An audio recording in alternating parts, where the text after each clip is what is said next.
Welcome! Today we're going to jump right in and break down a really practical roadmap for finance leaders. This is all based on a fantastic white paper from the FP&A Trends Group, written by thought leader Tanbir Jessamudin. He basically maps out a clear path from where a lot of finance teams are today to where they really need to be. Okay, so here's what we're going to cover. First, we'll tackle the big challenge, what we're calling the analytics gap. Then, we'll walk through a 4-pillar framework that covers your data, your models, your people, and your execution. And we'll wrap it all up by talking about your role as a leader in actually making all this happen. So let's set the stage. Why is this so urgent right now? Well, it's because there's this massive, growing performance gap between companies that are using modern analytics and, well, those that aren't. And this isn't some small thing. It's a huge competitive disadvantage. This is the question every single finance leader needs to be asking themselves. Seriously, the data shows that the tools are out there, the capabilities exist, but a lot of teams are slow to adopt them. And that creates this huge risk if you're a laggard, but it's an even bigger opportunity if you decide to act now. Think about this for a second.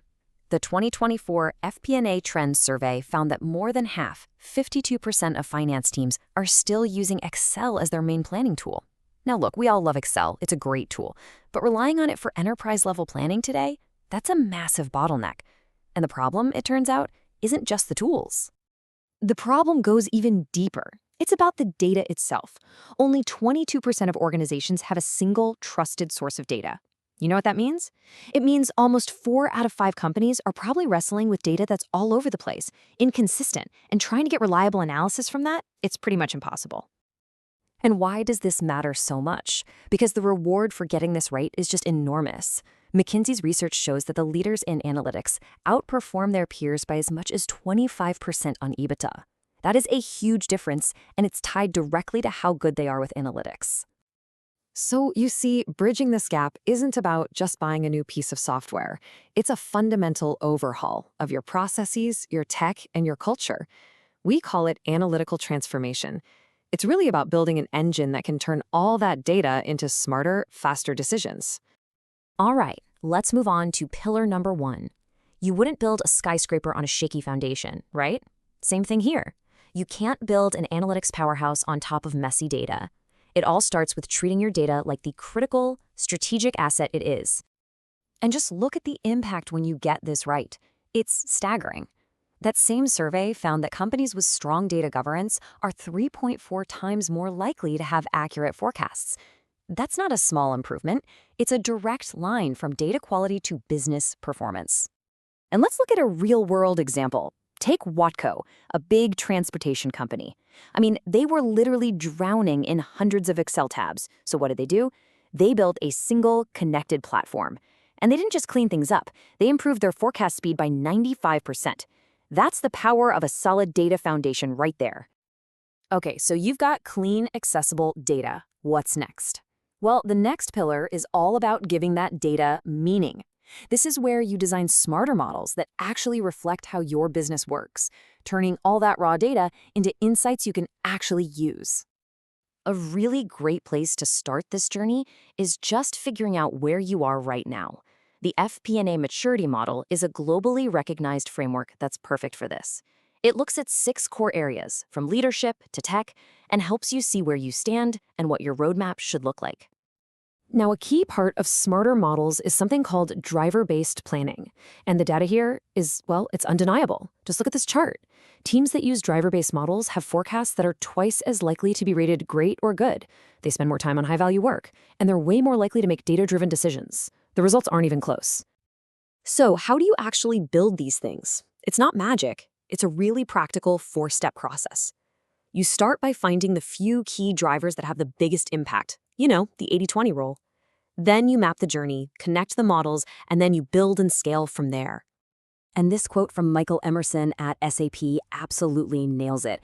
The whole point isn't to have a slightly better revenue model over here and a better workforce model over there. The goal is a connected system. So when something changes in one part of the business, it automatically and accurately flows through to everything else.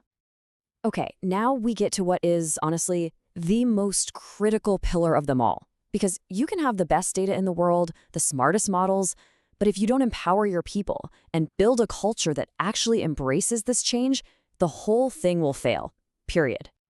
And that brings us to maybe the most important takeaway of this whole thing. Analytical transformation is a human challenge, not a technical one.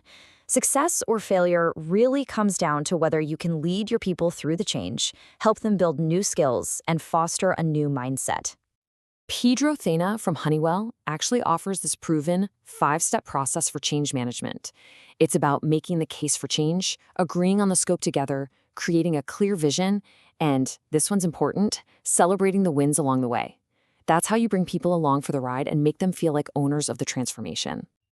All right, our final pillar, this is where we bring it all together. The data, the models, the people, all into an integrated ecosystem that can actually execute at scale. This is where the transformation really gets baked into the day-to-day operations of the business. A key piece of technology here is something called Agentic AI. And you have to understand, this is a giant leap beyond old-school RPA.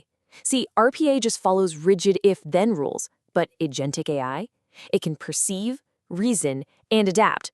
So for a finance team, an AI agent could not just pull sales data, but analyze it, flag problems, and even draft the initial commentary, all by itself. Now, this kind of advanced AI requires a totally different kind of technology architecture. We're moving away from those old, rigid, centralized data warehouses to a much more flexible, connected ecosystem. Think of it like moving from an old library where you have to check out one book at a time to an interconnected web where you can see how everything relates instantly. This new setup is built for speed and agility. So we've walked through the whole roadmap. We started with a solid data foundation, then built smarter models. We talked about empowering your people, and finally creating an integrated system to execute. The last piece of the puzzle is you, the leader. I think this quote from CFO Karina Williams just captures the call to action perfectly. This isn't some project you can just delegate to the IT department. Analytical transformation is a strategic mission, and finance is in the perfect position not just to be a part of it, but to lead it. We've laid out the framework, the what and the why, but transformation doesn't happen without action. So the real final question is for you. You have the roadmap. What's your first step going to be to start this journey in your organization?